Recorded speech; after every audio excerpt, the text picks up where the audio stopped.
Biləsuvar rayonunda kişi meyti tapılıb. Hadisə rayonun Səmədabad kəndində qeydə alınıb. Belə ki, 2003-cü il təvəllüdlü İbadov Riyad Xəliloğlunun cansız bədəni yaşadığı ünvanda evin həyətində yerləşən tikilidə bugün səhər saatlarında tapılıb. Qeyd eləyək ki, ordu sıralarında müddətdən artıq hərbi qulluqçu kimi xidmət göstərən Riyad İbadov təxminən 2 ay əvvəl ordudan tərxis olunubmuş. Faktla bağlı araşdırma aparılır.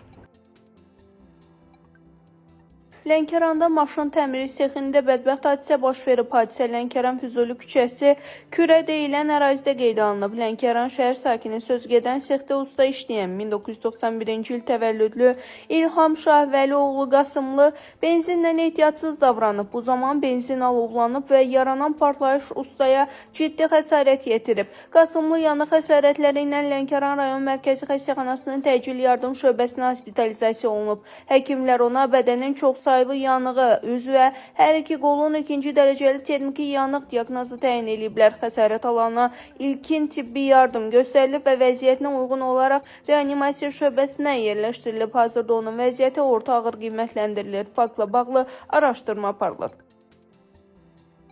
Gəncədə 3 nəfərin xəsarət alması ilə nəticələnən yol nəqliyyat hadisəsi baş verib. Hadisə şəhərin Əziz Əliyev prospektində qeydə alınıb. Belə ki, prospektdə hərəkətdə olan BMW markalı minik maşını idarə etmədən çıxıb. Nəticədə BMW yol kənarında dayanan şanqam daha sonra divara və işıq dirəyinə çırpılıb. Qəza zamanı 1975-ci il təvəllüdlü V. Hüseynov, 1968-ci il V. Həsənov və 1949-cu il təvəllüdlü N. Qasımov xəsarət alaraq xəstəxanaya yerləşdiriliblər. Onların vəziyyətlərinin kafi olduğu bildirilir. İlkin məlumata görə qəzaya səbəb BMW-nin təkərinin partlaması olub. Qəza zamanı avtomobillər, rabitə işıq və qaz xətləri yararsız hala düşüb. Hadisə yerinə polis əməkdaşları və digər aidiyyəti qurumların əməkdaşları cəlb edilib. Fakt üzrə araşdırma aparılır.